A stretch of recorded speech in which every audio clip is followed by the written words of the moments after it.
오늘 우리에게 주시는 하나님의 말씀은 마태복음 3장 1절에서 10절까지 말씀입니다. 그때에 세례 요한이 이르러 유대 광야에서 전파하여 말하되 회개하라 천국이 가까이 왔느니라 하였으니 그는 선지자 이사야를 통하여 말씀하신 자라. 일러스되 광야에 외치는 자의 소리가 있어 이르되 너희는 주의 길을 준비하라 그가 오실 길을 곧게 하라 하였느니라. 아멘. 마태는 요한을 이사야가 예언한 선지자로 설명하고 있습니다. 이사야 선지자는 광야에서 외치는 자의 소리가 있다고 했고 그가 주의 길을 준비하고 곧게 하는 자라고 했습니다. 실제로 요한은 그러한 삶을 살았습니다. 광야에 살면서 예수님의 길을 예비하고 물러난 자였죠. 요한이 이 땅에서 한 일이 뭘까요? 태어나기 전부터 예수님을 준비했습니다. 요한의 어머니 엘리사벳은 요한을 예수님보다 6개월 먼저 임신했었는데 그로 말미암아 마리아가 위로를 받을 수 있었습니다. 처녀의 몸으로 잉태하여 어쩔 줄 몰라 할 때 할머니의 몸으로 요한을 임신한 엘리사벳으로 말미암아 위로와 돌봄을 경험한 거죠. 또한 마리아가 임신한 채로 엘리사벳에게 처음 나갔을 때에 태중에서 요한이 뛰어놀았다라고 합니다. 태중에서 예수님을 알아보고 반긴 거죠. 요한은 어머니 뱃속에서부터 예수님을 준비하다가 마지막까지 예수님을 증거하며 그의 사명을 다 마친 자입니다. 이런 요한의 삶이 가장 복된 삶입니다. 그 이유는 창조된 목적대로 쓰임 받다가 하나님 품으로 갔기 때문이죠. 이렇게 산 자들이 가장 보람된 인생을 산 자입니다. 처음부터 끝까지 사명을 완수하며 살았기 때문이죠. 가장 복된 인생은 사명대로 살다 가는 인생입니다.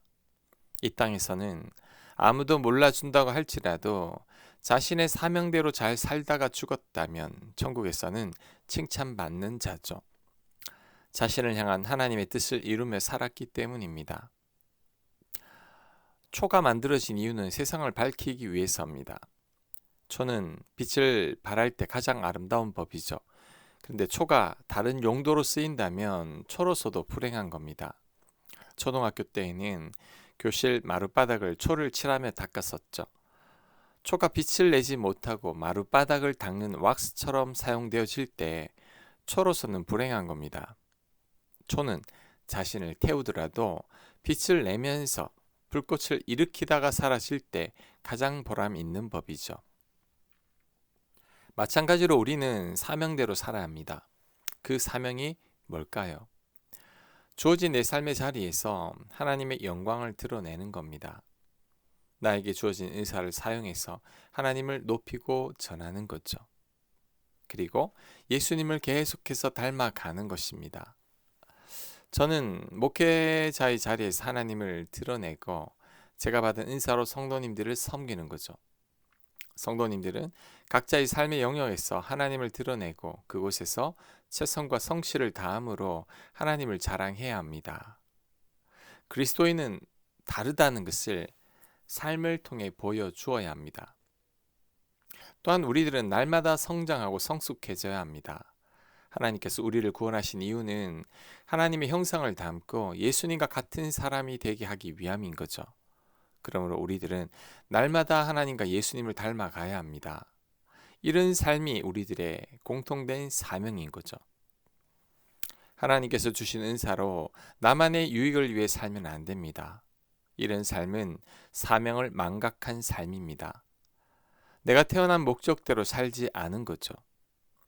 이런 삶을 살면 후회하게 되고 헛되고 허무하게 됩니다. 요한처럼 사명대로 살아갈 때 가장 복된 삶을 사는 것입니다. 4절 이 요한은 낙타털 옷을 입고 허리에 가죽띠를 띠고 음식은 메뚜기와 석청이었더라. 이때에 예루살렘과 온 유대와 요단강 사방에서 다 그에게 나와 자기들의 죄를 자복하고 요단강에서 그에게 세례를 받더니 아멘. 낙타털 옷은 가장 서민들이 입는 옷이고 메뚜기는 가장 쉽게 먹는 음식이며 석청은 가장 가난한 자들이 먹는 식후 간식이라고 생각하면 됩니다. 요한은 이런 음식들로만 산 거죠. 당시에 요한은 엄청난 인기를 누린 선지자이며 설교가입니다. 그의 메시지를 들으려고 온 유대 사방에서 광야로 모여들었는데 요즘 시대에서는 상상도 할 수 없는 놀라운 일이죠. 교회가 조금만 불편해도 교회에 가지 않으려는 것이 요즘 세대인데 무덥고 열악한 광야로 가서 요한의 설교를 들으려고 한 것을 보면 실로 요한은 대단한 명성과 인기를 누렸던 자입니다. 하지만 세례 요한은 철저히 검소하게 살았고 삶을 아주 단순화시켰습니다. 거추장스러운 것들은 완전히 제거하고 살았습니다. 왜 이렇게 살았을까요? 오직 사명대로 살기 위해서입니다. 사명을 완수하기 위해 철저히 금욕과 절제와 겸손한 삶을 살았던 거죠. 이런 삶을 살았기에 그는 사명을 완수할 수 있었습니다. 요한이 자신의 명성에 맞게 누릴 것을 누렸다면 과거의 세례 요한은 존재하지 않았을 겁니다. 인기와 명성과 부와 안락함은 우리로 하여금 하나님으로부터 멀어지게 합니다. 요한은 이런 가능성을 아예 차단시켜 버렸죠. 자신의 사명을 위해 철저히 검소하고 겸손하고 절제된 삶을 살았습니다. 그랬기에 위대한 세례 요한이 존재할 수 있었던 거죠. 하지만 우리들은 세례 요한과 같은 삶이 아니라 그 반대의 삶을 살려고 합니다. 더 높아지고 더 편하고 더 대접받으며 살려고 합니다. 요한의 절제된 삶은 3절에서 나타나죠. 요한은 자신을 광야에서 외치는 자의 소리라고 합니다. 광야에서 외치는 자도 아니고 그냥 소리라고 합니다. 하나님의 도구일 뿐이라는 말이죠. 자신은 아무것도 아니라는 겸손의 고백입니다. 우리도 이런 삶을 살아야 합니다. 우리는 소리치는 자가 아닌 소리일 뿐이죠. 우리는 도끼 자루이고 하나님께서 도끼 자루를 쥐고 계십니다. 주체는 하나님이시고 나는 단지 도구일 뿐이죠. 나를 사용하시는 하나님이 아니면 난 아무것도 아닙니다. 우린 이 사실을 늘 명심해야 합니다. 그래야 서운하지 않고 시험에 들지도 않습니다. 사람들이 교회 생활을 하면서 서운하고 시험에 드는 이유가 내가 소리이고 도끼 자루라는 사실을 망각하기 때문이죠. 내가 교회의 주인이고 교회에서 대단한 위치에 있다고 착각하기 때문입니다. 특별히 목회자나 교회 중직자들이 더 조심해야 합니다. 나는 아무것도 아닙니다. 나는 무익한 종일 뿐입니다. 나를 구원해 주신 것만 해도 감사하고 나를 써주시는 것은 더 감사할 뿐이죠. 이런 나를 묘사한 것이 질그릇에 담긴 보배이죠. 사람들이 나를 주목하는 것은 질그릇인 내가 아니라 내 안에 담긴 보배인 예수님 때문입니다. 예수님께서 나귀를 타고 예루살렘에 입성하실 때 군중들이 환호성을 외친 것은 나귀 때문이 아닙니다.